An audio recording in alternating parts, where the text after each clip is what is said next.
भूपड़म चंद्रा नक्षत्रे भूपड़म चंद्रा नारीणाम भूपड़म पति। नक्षत्रे भूपड़म चंद्रा नारीणाम भूपड़म पति। पृथिव्याम भूपड़म राजा विद्या सर्वस्व भूषणम। जिस तरह से नक्षत्र का आभूषण चंद्रमा होता है, जिस तरह से नारी का आभूषण उसका पति होता है, जिस तरह से इस पृथ्वी का आभूषण उसका राजा होता है, और इन सब का आभूषण ये विद्या होती है। सबसे पहले काशी हिंदू विश्वविद्यालय के जनक महामनीषी ब्राह्मण कुल के ऋत्विज ब्राह्मण काशी हिंदू विश्वविद्यालय के संस्थापक भारत रत्न से सम्मानित महामना मदन मोहन मालवीय जी के चरणों में सत सत नमन करता हूँ। इसके बाद हम सभी को पता है कि महामना मदन मोहन मालवीय ने अपने अदम्य साहस के बल पे अपने अप्रतिम ताकतों को झोंक करके इस काशी हिंदू विश्वविद्यालय के आधारशिला को रखा है।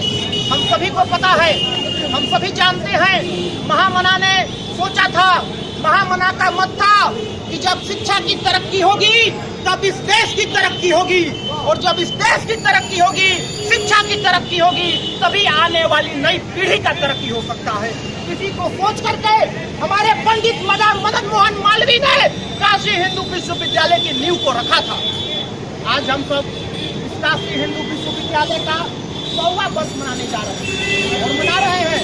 1916 में काशी हिंदू विश्वविद्यालय की स्थापना हुई थी, और आज 2016 में 100 सालों के बाद हम यहाँ पर काशी हिंदू विश्वविद्यालय का 100वां वर्ष मना रहे हैं।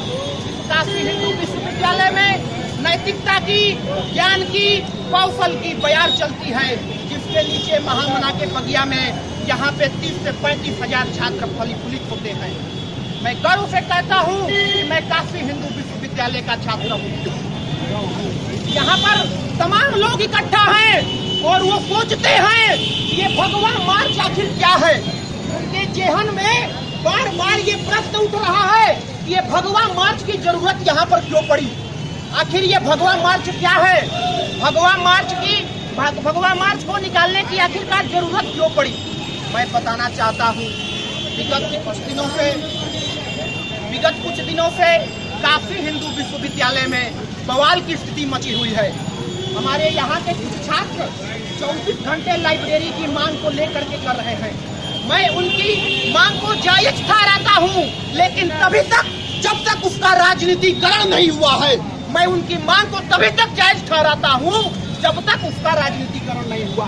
जहाँ वो राजनीतिकरण हुआ वो मांग नाजायज हो जाती है, वो मांग पूरी तरह से नाजायज हो जाती है। हम सभी को पता है, पूरे देश को पता है कि काशी हिंदू विश्वविद्यालय में छात्र संघ पर रोक लगा हुआ। काशी हिंदू विश्वविद्यालय के गेट के कैंपस के भीतर किसी भी राजनीतिक संगठन का प्रवेश वर्जित है, ये सभी जानते हैं। आखिर भगवा मार्च क्या है, क्यों निकालना पड़ रहा है, मैं आपको बताना चाहता हूँ।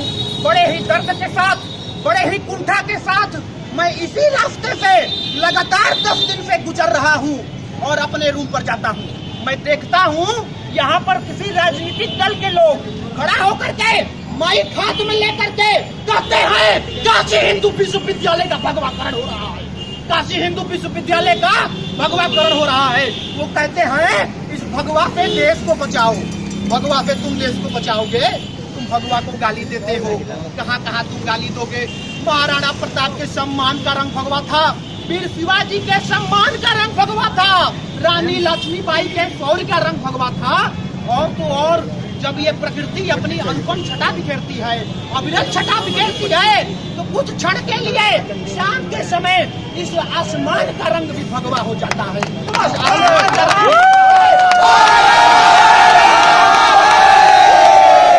जब जमीन से लेकर के आकाश तक, आकाश से लेकर के पाताल तक भगवा ही भगवा है, तो तुम यहाँ पर खड़ा होकर के, आप यहाँ पर खड़ा होकर के भगवा को गाली देते हो और हम सुन रहे हैं। हमारे जैसा कायर कौन, हाँ? और तुम्हारे जैसा हिम्मती कौन? तुम हमारे भगवा को गाली दे रहे हो, यहाँ पर राजनीति कर रहे हो, काशी हिंदू विश्वविद्यालय को तवा बना दिए हो राजनीति का, और उस पर रोटियां फेंकने का काम कर रहे हो। ये काशी हिंदू विश्वविद्यालय एक परिवार होता है, हम सब एक परिवार की तरह हैं, लेकिन यहाँ पर गुरु शिष्य शिष्य की परंपरा को तोड़ने का जो षड्यंत्र चल रहा है, गुरु शिष्य की परंपरा को तोड़ने का षड्यंत्र कैसे चल रहा है। यहाँ पर हमारे सामाजिक मतभेद हैं, हमारे वैचारिक मतभेद हैं, हमारे राजनीतिक मतभेद हैं, हम आपस में लड़ेंगे लेकिन हम एक हैं। तुम कौन होते हो कि काफी हिंदू विश्वविद्यालय में आकर के यहाँ पर भगवाकरण का विरोध करोगे, यहाँ पर आकर के यहाँ के परिवार वालों को गाली दोगे। तुम कौन होते हो? मैं तुमसे पूछना चाहता हूँ। स्वामी विवेकानंद के पगड़ी का रंग भगवा है, कहाँ कहाँ पे तुम भगवा बदलोगे? क्या तुम भूल गए जब तुम्हारी अस्मिता की लाज पर खतरा था तो इसी भगवान ने तुम्हारी अस्मिता को लाज का बचाने का काम किया है। तुम्हारी अस्मिता के लाज को अगर किसी ने बचाया है तो ये सिर्फ भगवा है, ये सिर्फ भगवा है। ये भगवा मार्च किसी राजनीतिक संगठन से प्रेरित नहीं है, ये भगवा मार्च किसी राजनीतिक दल से प्रेरित नहीं है। ये भगवा मार्च केवल हमारे हिंदू सनातन भाइयों का एक प्रतीक है, आइडियोलॉजी है, सिंबल है। भगवा हमारे साधु संतों का रंग है। तुम भगवा को गाली दोगे और हम यहाँ पर चुपचाप खड़ा होकर सुनते रहेंगे, ये हम कतई बर्दाश्त नहीं करेंगे। कान खोल करके तुम सुन लो, ये कतई बर्दाश्त नहीं किया जाएगा। अभी हमारे सुनने में आया, अखबार में मैंने पढ़ा, आम आदमी पार्टी के लोग, मैं नाम नहीं लेना चाहता लेकिन फिर भी बोलता हूँ, आम आदमी पार्टी के लोग राष्ट्रपति को ज्ञापन सौंप रहे हैं। सौंपो ज्ञापन सौंपो। आखिर तुम्हारे कार्यकर्ता बीएचयू गेट के भीतर क्यों गए थे? मैं तुमसे पूछना चाहता हूँ। राष्ट्रपति को ज्ञापन नहीं, तुम ये में मामला ले जाओ, हम भी देखते हैं तुम कहाँ तक जाते हो। अनशन करोगे, करो अनशन, देखते हैं तुम क्या करते हो। आम आदमी पार्टी के लोग, यही अरविंद केजरीवाल साहब 12 फुट का झंडा लेकर के, तिरंगा झंडा अन्ना हजारे के मंच पे वहाँ पर लहराया करते थे, अन्ना हजारे के सामने। और जब दिल्ली के प्रथम बार मुख्यमंत्री बने तो उन्होंने क्या कहा? वहाँ पर कहा कि 26 जनवरी हमारे देश का संविधान दिवस जो है उसको मैं नहीं मनाने दूंगा। क्यों नहीं मनाने दोगे? आप क्या करके इतिहास उठा करके देखिए, अरविंद केजरीवाल ने कहा था। मैं कहना चाहता हूँ केजरीवाल साहब, अगर तुम यहाँ पर आकर के राजनीति का रोटी सेकोगे, राजनीतिकरण करोगे तो इसी तवे से तुम्हारा मुंह झुलक जाएगा। और इस परिणाम को भुगतने के लिए तुम तैयार रहो, इस परिणाम को भुगतने के लिए तुम हमेशा तैयार रहो। इन्हीं के बीच में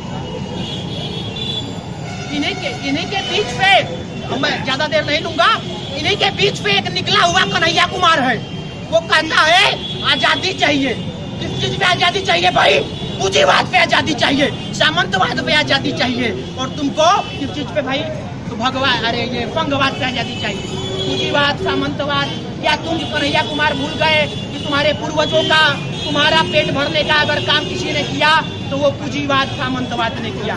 कन्हैया कुमार, मैं तुमको कहना चाहता हूँ, कुछ माननीय लोगों ने हमारे देश में कहा कि भारत तेरे टुकड़े होंगे, इंशाअल्लाह इंशाअल्लाह, ये अभिव्यक्ति का अधिकार है। अरे कन्हैया, तुम तो छात्र संघ के अध्यक्ष हो जेएनयू के, तुम्हारा तो मर्यादामय पद है, गरिमामय पद है, तुम ये भूल गए? तुम्हारे सामने नारा लगता है और तुम तो चलो अभिव्यक्ति की आजादी है, तुमको अभिव्यक्ति की आजादी है, भारत तेरे टुकड़े होंगे तो ठीक था। इंशाअल्लाह जब लगा तब भी तुमको समझ में नहीं आया कि ये इंशाअल्लाह क्या है। कन्हैया कुमार, तुम तो IFI के एजेंट के तौर पर काम कर रहे थे।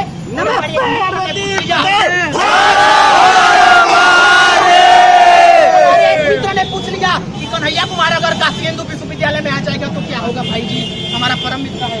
मैं भी कहा कि जिस दिन कन्हैया कुमार काशी हिंदू विश्वविद्यालय के सिंह द्वार पर कदम रखेगा, उसका छाती पर भगवा का थप्पड़ लगाऊंगा। ये बराबर का वचन है और उसके बाद उसका प्रवेश होगा। अब मैं ज्यादा नहीं बोलूंगा, मैं यहाँ पर एक बात और कह करके अपनी बात खत्म करूंगा।